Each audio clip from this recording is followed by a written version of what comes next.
Duncan would not stop grumbling. He grumbled that he wasn't polished enough. He grumbled that he was overworked. Most of all, he grumbled about the passengers. "I'm ashamed of you, Duncan," said Skarloey. "Thank goodness Rheneas is coming home soon. Perhaps he'll teach you some sense before it's too late." "What has Rheneas to do with me?"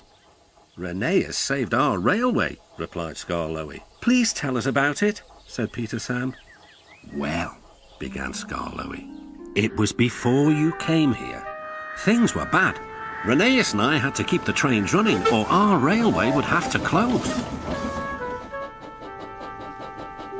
"How awful," murmured Peter Sam.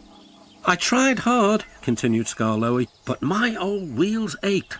Rheneas understood. 'It's my turn now,' he'd tell me. He was often short of steam, but he always struggled to a station and rested there. 'I mustn't stop between stations,' he'd say. 'The passengers wouldn't like it.'" "Pshaw," huffed Duncan. He had stopped on a viaduct and hadn't cared at all. "Passengers," continued Skarloey, "get cross if you stop at the wrong places. Rheneas stopped in a wrong place once, and this is what happened. One wet and windy afternoon when the rails were damp, Rheneas was travelling home with a full train. There were even passengers in the guard's van. It wasn't a comfortable ride at all. Rheneas's wheels kept slipping, and it was a steep climb.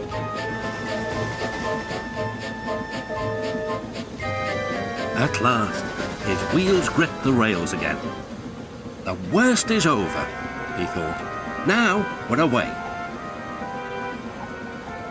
But they weren't. "Ah! I've got cramp!" he groaned. And Rheneas stopped on the loneliest part of the line. His driver examined him carefully. "Your valve gear has jammed. We need to reach the next station. Do you think you can still get us there?" "I'll try," replied Rheneas.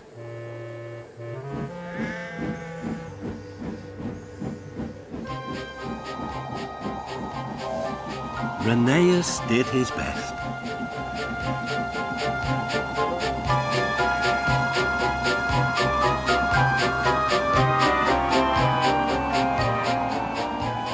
"If I fail," he thought to himself, "the passengers will be cross and the railway will close." Everything blurred. He was really too tired to make another turn of his wheels. But he did. And another, and another, and another.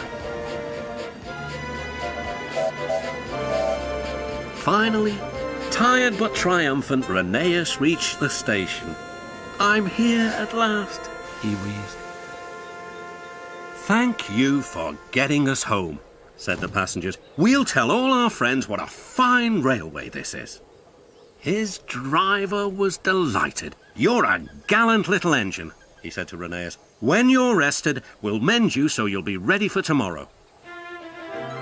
And, smiled Skarloey, Rheneas was always ready for tomorrow.